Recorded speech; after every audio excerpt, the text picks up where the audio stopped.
معزز احباب، انجمن ترقی صنعتی لاہور پنجاب کے خصوصی اجلاس میں آپ تمام احباب کو خوش آمدید۔ خاص کر یونیورسٹی سے تشریف لائے ہوئے تمام نوجوان، ان سب کا بہت شکریہ وہ اجلاس میں تشریف لائے۔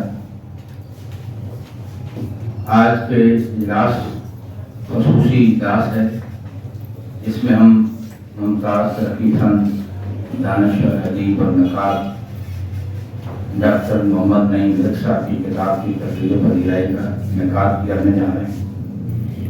اردو ناول، کلامیہ اور استعمالی تعمیریت، انتہائی اہم کتاب۔ اس سیشن کی صدارت کے لیے میں درخواست گزار ہوں ممتاز ترقی فن، دانش اور ادیب، کھوجکار اور استاد پروفیسر ڈاکٹر سعید بھٹا، آپ سب کی تعلیم۔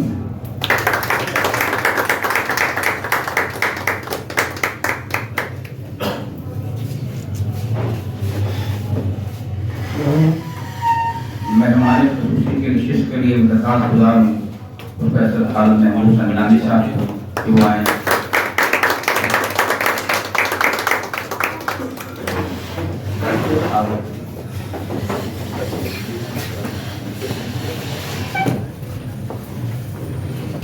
اس انتہائی اہم موضوع پہ ناول کی تنقید کے حوالے سے یہ ضخیم کتاب لکھنے والے آج کی تقریب کے دعا ہمارے بھائی پروفیسر ڈاکٹر محمد نعیم ملک صاحب درخواست کو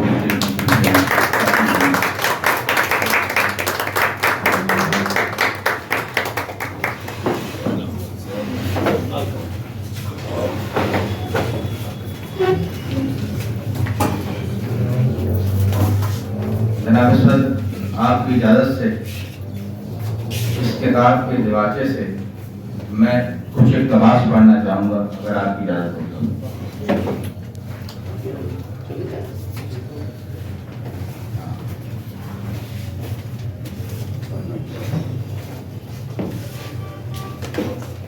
نعیم ملک صاحب لکھتے ہیں، یہ مضامین پچھلے 10 برس کے دوران میں وقتاً فوقتاً لکھے گئے ہیں، جن میں کلامی ڈسکورس کی نظری وضاحتوں سمیت اخلاقی نمونے بھی موجود ہیں۔ یہاں اپنی تخلیق کے سیاق میں کام کرنے والی معاشی بنیادیں، بیسز اور اس سے تشکیل پانے والی ثقافتی عمارت، سپراسٹرکچر کو سامنے لانے کی صحیح بھی کی گئی ہے۔ سماجی لسانی مطالعے کی بعض اصطلاحات اور تعبیری حربوں کی مدد سے ادبی سماج کے مختلف پردوں تک رسائی حاصل کرنے کی کوشش کی گئی ہے۔ ادبی تفہیم کا یہ سفر ثقافت، سماج، تاریخ اور ادبی تخلیق کے باہمی تعلقات کو سمجھنے اور سمجھانے کی کوشش پر مبنی ہے۔ ان مضامین میں آپ کو مختلف ادبی فنکاروں کا تجزیہ بھی ملے گا۔ میرے لیے تحقیق اور تنقید کو الگ الگ خانوں میں تقسیم کر کے دیکھنا ممکن نہیں، اور ایسا بھی نہیں کہ یہ مضامین ثقافتی دنیا کی سیر کرتے ہوئے ادبی سروکاروں کو یکساں نظر انداز کر گئے ہیں۔ ان میں شاید ہی کوئی تحریر ایسی ہو جو تخلیق کے در سے مس نہ ہو۔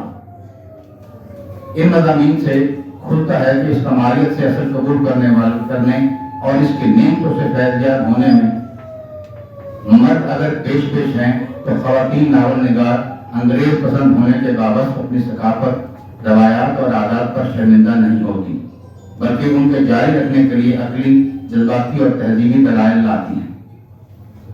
ناول کے ذریعے اردو دنیا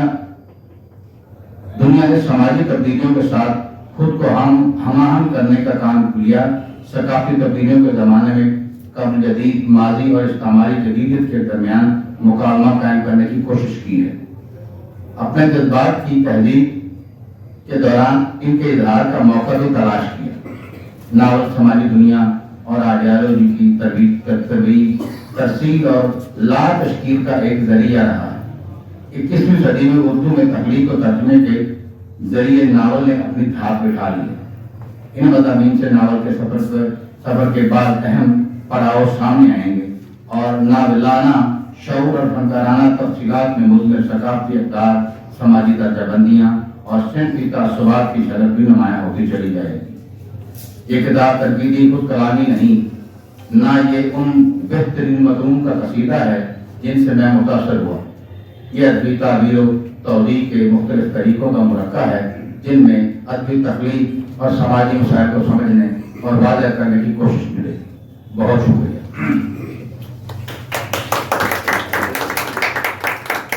ایک آواز اس لیے پڑھا گیا تھا کہ جو نوجوان یہاں بیٹھے ہیں ان کو اس کتاب کے متعلق جو بیسکس ہیں کچھ سمجھ آ سکتا ہے، باقی جو احباب مضامین پڑھیں گے گفتگو کریں گے ان سے بہت کچھ سیکھنے کا موقع ہے۔ میں سب سے پہلے درخواست گزار ہوں، ہمارے ہاں انتہائی خوبصورت اور انتہائی محنت سے کتاب شائع کرنے والا ایک ادارہ عکس پبلیکیشن، ان کے ڈائریکٹر محمد فہد، یہ کتاب بھی انہوں نے شائع کی ہے۔ کتاب آپ کے سامنے ہے، اس کے تقدیم و نمائش اور سارا کچھ، اور جس محنت سے یہ دوست شائع کرتے ہیں ان کے لیے بھرپور تعلیم ہے۔ محمد فہد آیا بات کریں۔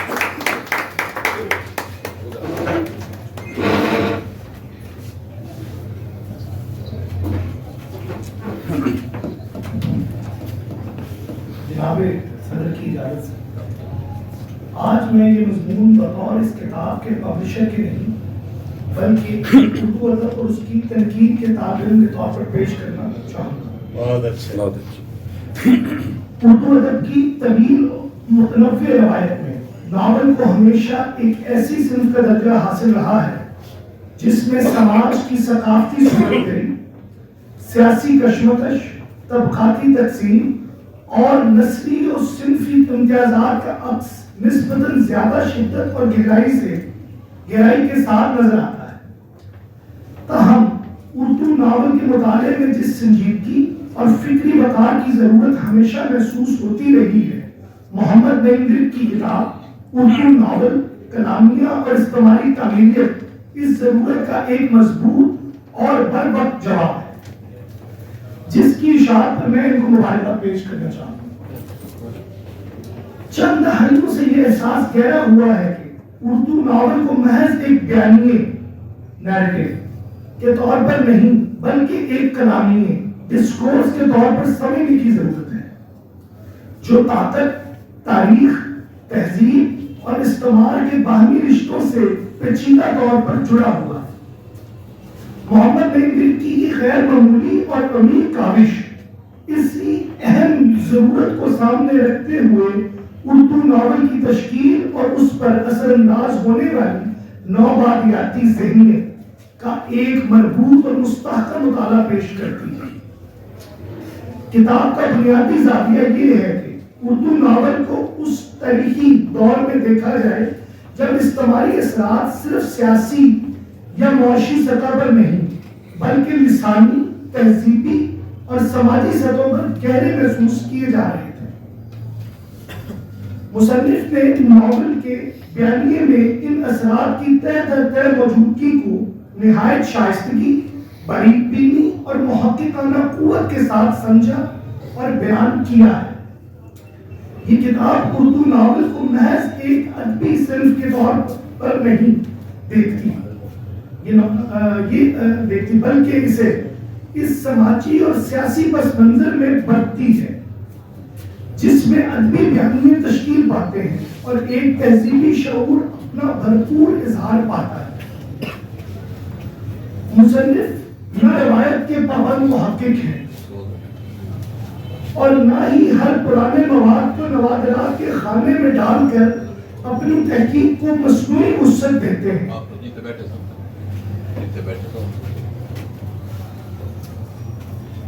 وہ اس دم سے بخوبی واقف ہیں کہ کسی متن کا صرف گمنام ہو جانا یا نظروں سے اوجھل ہو جانا اس کی اہمیت کا جواز نہیں۔ اصل اہمیت اس بات کی ہے کہ کوئی تحریر، ادب، تہذیب یا تاریخ کے کسی گوشے میں تازہ روشنی ڈالنے کی قوت رکھتی ہو اور وہ فن پارہ جدید علمی اور تنقیدی معیارات پر پورا اترتا۔ یہی اصول ان کی کتاب کی فکری بنیاد میں کار فرما ہے۔ اس لیے انہوں نے وہی متون، کردار اور سوالات منتخب کیے ہیں جو ہمارے ادبی کلامی لٹریری ڈسکورس میں عمیق معنی پیدا کرنے کی صلاحیت رکھتے ہیں۔ مصنف یہ دکھاتے ہیں کہ اردو ناول استعماری ذہنیت کیسے صلاحیت کرتی ہے اور کس طرح ناول نگار غیر شعوری طور پر اس طاقت کے نظام کا حصہ بن جاتے ہیں۔ اس کی واضح مثال ابتدائی اردو ناولوں میں ملتی ہے، جہاں غیر ملکی کرداروں کی غیر معمولی مثبت اور مثالی تصویر کشی کی گئی ہے۔ مصنف نے اسے ایک مضبوط دلیل کے ساتھ واضح کیا ہے اور یہ کردار نہ صرف تہذیبی برتری کے نمائندہ کے طور پر پیش کیے گئے بلکہ ان کی اخلاقی عظمت گویا اس شرف حکمرانی کا جواز بھی فراہم کرتی ہے۔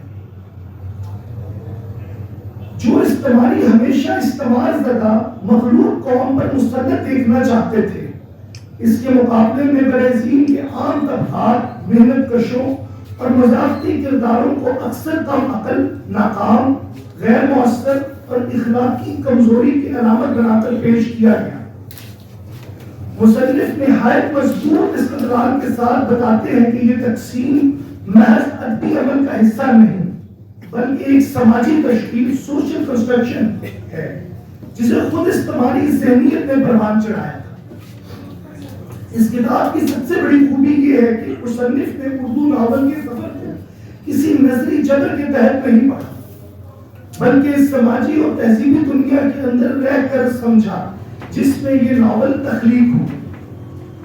یہاں کہیں روایت اور استعماری جدیدیت کے درمیان مکالمہ قائم ہوتا ہے، کہیں تہذیب کے نئے اسالیب سامنے آتے ہیں، کہیں صنفی طلبات کی نئی پرتیں کھلتی ہیں اور کہیں طبقاتی کشمکش ناول کے بیانیے کی ساخت کو متعین کرتے ہیں۔ محمد نعیم ورد کی علمی قوت کا ایک بڑا حصہ ان کے تنقیدی فریم ورک سے آتا ہے۔ وہ اردو ناول کو مابعدیاتی مطالعات، پوسٹ کلونیل اسٹڈیز، نظریہ کلامیہ، ڈسکورس تھیوری اور ثقافتی مطالعات کے ذریعے پڑھتے ہیں۔ ان کی قرأت میں ایڈورڈ سعید، ہومی بھابھا، گایتری اسپیواک جیسے مفکرین کی فکری بازگشت موجود ہے، مگر ان کی تحریر محض نظری بیانات نہیں، زندہ متن اور زندہ تاریخ سے جڑی ہوئی ہے۔ یہ کتاب واضح کرتی ہے کہ ناول نگار اپنی طبقاتی، لسانی، نسلی اور صنفی شناخت سے مکمل بے نیاز نہیں ہو سکتی۔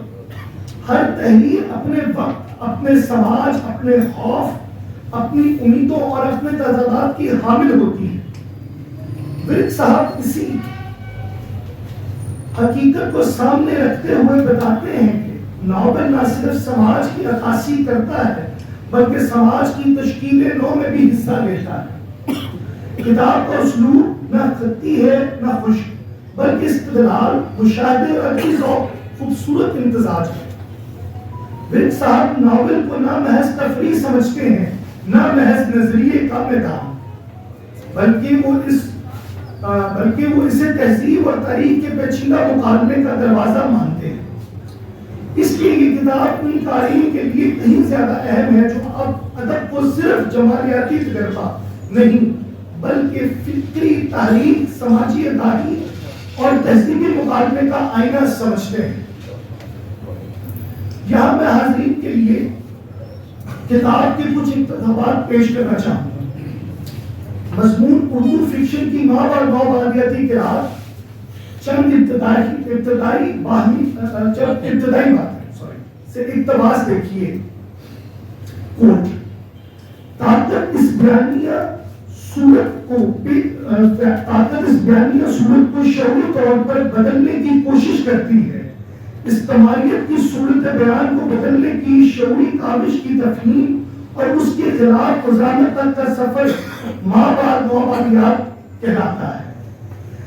جس ماضی کو ہم نے روایت، رواج اور جدت کے طور پر اپنایا ہے، اس کے بیانیے کی تشکیل استعماری دور میں ہوئی ہے۔ آج جن شناختوں پر ہم فخر ہیں، آج جن شناختوں پر ہمیں فخر ہے اور مذہبی، سیاسی اور ادارہ جاتی تنظیم کی جن صورتوں کو ہم مذہب اور ثقافت بچانے کے لیے بطور اعلیٰ کار استعمال کرتے ہیں، ان کی تعمیر اسی دور میں ہوئی ہے جس سے ہمیں بظاہر نفرت ہے۔ ہمارا علم اس علمیات اپسٹیمولوجی کا ذائقہ معاہدہ ہے جسے استعماریت نے تیار کیا تھا.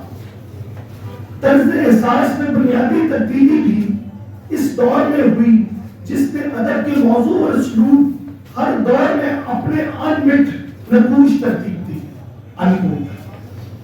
مضمون ثقافتی استعمال اور نصاب. مجالس النساء میں معیار سازی سے ایک اور اقتباس دیکھیے.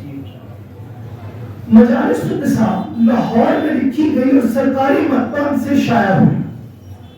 مولانا حالی یہاں پنجاب بک ڈپو میں اسسٹنٹ ٹرانسلیٹر کی حیثیت سے ملازم تھے، جن کے ذمے انگریزی سے اردو میں